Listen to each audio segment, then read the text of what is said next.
Hello everyone. तो आज जो आपके लिए वैकेंसी हम लेके आए हैं वो बॉम्बे हाई कोर्ट में निकली है, डिस्ट्रिक्ट जज की वैकेंसी। तो आइए इसके बारे में डिटेल में बात करते हैं। यहाँ पर 89 प्लस वैकेंसीज निकली हैं और जिसकी सैलरी 2 लाख तक अराउंड है।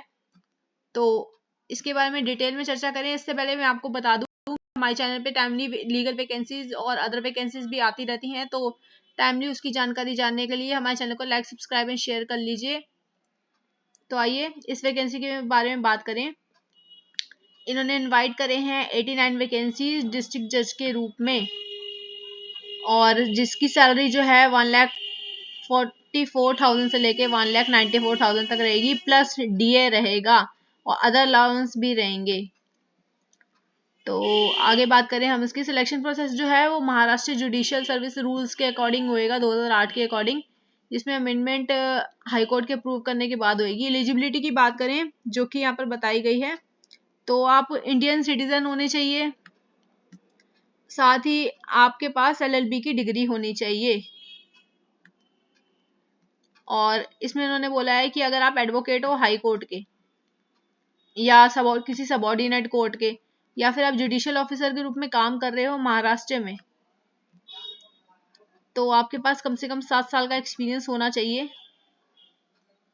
साथ ही अगर आप पब्लिक प्रोसिक्यूटर हो, सरकारी वकील हो या जुडिशियल ऑफिसर हो, तब भी आपके पास एक्सपीरियंस 7 साल का इन्होंने यहाँ पे मांगा गया है। अब एज लिमिट की आगे बात करें, जिसमें लॉ क्लर्क भी आपका आ जाता है, 7 साल का एक्सपीरियंस इन्होंने यहाँ पे मांगा है।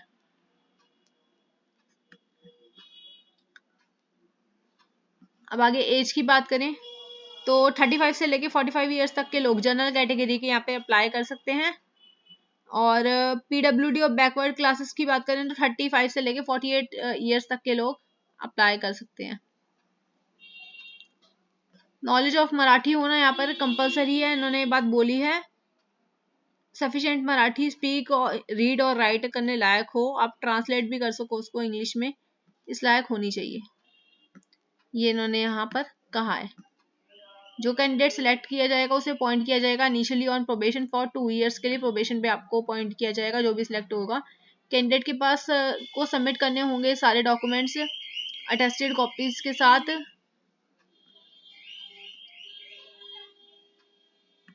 एग्जामिनेशन के प्रोसेस के टाइम पर, जिसमें वो इंडियन सिटीजन हो, उसकी age, birth certificate, secondary school certificate जिससे एज प्रूफ हो जाए वो हो, प्रैक्टिसिंग सर्टिफिकेट, प्रैक्टिस उसकी शो हो जाए, जिसके लिए फॉर्म A1 आपको भरना होगा, जो उस नोटिफिकेशन के एंड में दिया गया है। इस नोटिफिकेशन को मैं आपके साथ टेलीग्राम पे शेयर करूंगी, वहां से आप देख सके हैं। टेलीग्राम का लिंक डिस्क्रिप्शन में दिया गया है। और प्रैक्टिसिंग अगर कर रहे हैं तो उसके लिए A2 फॉर्म भरना होगा, जिसका वो भी इसी नोटिफिकेशन में दिया है। और फॉर्म 3 भी दिया हुआ है इसमें, एडवोकेट के रूप में कर रहे हैं तो सारे फॉर्म्स इसमें एंड में दिए गए हैं, तो आप उसको देख सकते हैं और फिल कर सकते हैं इजीली। आगे हम बात करें तो सिलेक्शन प्रोसेस की, अब आगे इसमें बात करते हैं। तो प्रीलिमिनरी एग्जाम, मेंस और वाइवा वॉइस के बेस पर आपको हायर करेंगे ये लोग। डिस्क्वालीफाई, उससे पहले डिस्क्वालिफिकेशन में अगर आपको बता दूं तो अगर कोई पर्सन इंडियन नहीं है और अगर वो रिटायर हो रखा है या फिर उसको रिमूव कर दिया है, डिसमिस कर दिया है जुडिशियल सर्विस से, तो वो एलिजिबल नहीं होगा। साथ ही साथ अगर उसे कन्विक्ट किया गया है मॉरल टर्पिट्यूड में, तो भी एलिजिबल नहीं होगा। साथ ही वो डायरेक्टली और इनडायरेक्टली इन्फ्लुएंस करा गया है उसको, रिक्रूटिंग अथॉरिटी को, तो भी वो एलिजिबल नहीं है। और अगर वो आदमी एक से ज्यादा औरतों से शादी कर चुका है तो भी एलिजिबल नहीं है। और साथ ही अगर उसके पास 2 से ज्यादा बच्चे हैं तो भी एलिजिबल नहीं है, ऐसा इन्होंने यहाँ पर ये बात बोली है। The person who have more than 2 children on the date of commencement of a Maharashtra civil services shall not be disqualified for appointment under this clause so long as number of children she had on the date of commencement does not increase। अगर उस time पर नहीं हुए, तो born नहीं हुए अगर, तो वो एलिजिबल होगा। आगे इसके बारे में हम बात करें तो ये काफ़ी बड़ा नोटिफिकेशन होने वाला है, तो इसलिए मैं डिटेल में सारी चीज़ नहीं बता रही, जो मेन है सिर्फ वही बता रही हूँ। सिलेक्शन प्रोसेस मैंने आपको अभी बता ही दिया कि 3 स्टेज में होने वाला है। प्रिलिमिनरी एग्जाम होगा आपका, मेंस 2 पेपर होंगे, मेंस के 100 मार्क्स का ईच पेपर होगा और वाइवा वॉइस आपका 50 मार्क्स का होगा।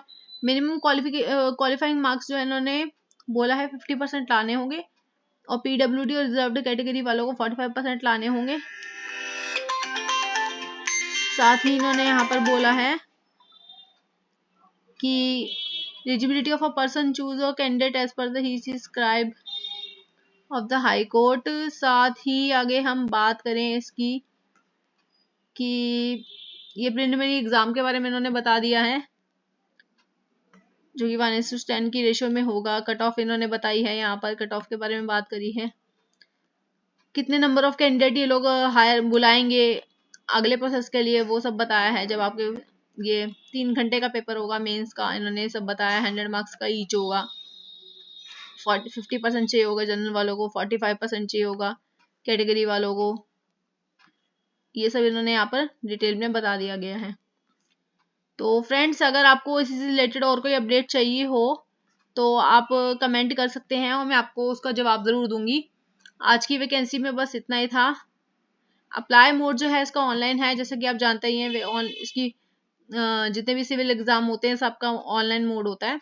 तो उसकी वेबसाइट दे रखी है, इस पर जाकर आप अप्लाई कर सकते हैं। 30 जनवरी से लेकर 17 फरवरी तक ये है, 4:30 बजे तक आप अप्लाई कर सकते हैं। और हाँ, इसमें इन्होंने एक और बात बोली है, 1000 रुपीज फीस है इसमें जनरल वालों की और 500 रुपये जो है कैटेगरी वालों के लिए है।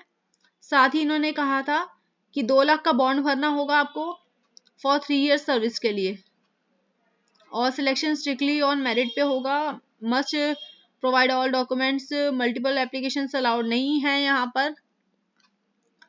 साथ ही इन्होंने एक और बात बोली थी कि डॉक्यूमेंट्स जो सबमिट करेंगे वो उसकी लास्ट डेट 25 फरवरी है, उससे पहले पहले कर देना। तो फ्रेंड्स, बस आज की वैकेंसी में इतना ही था। Thank you.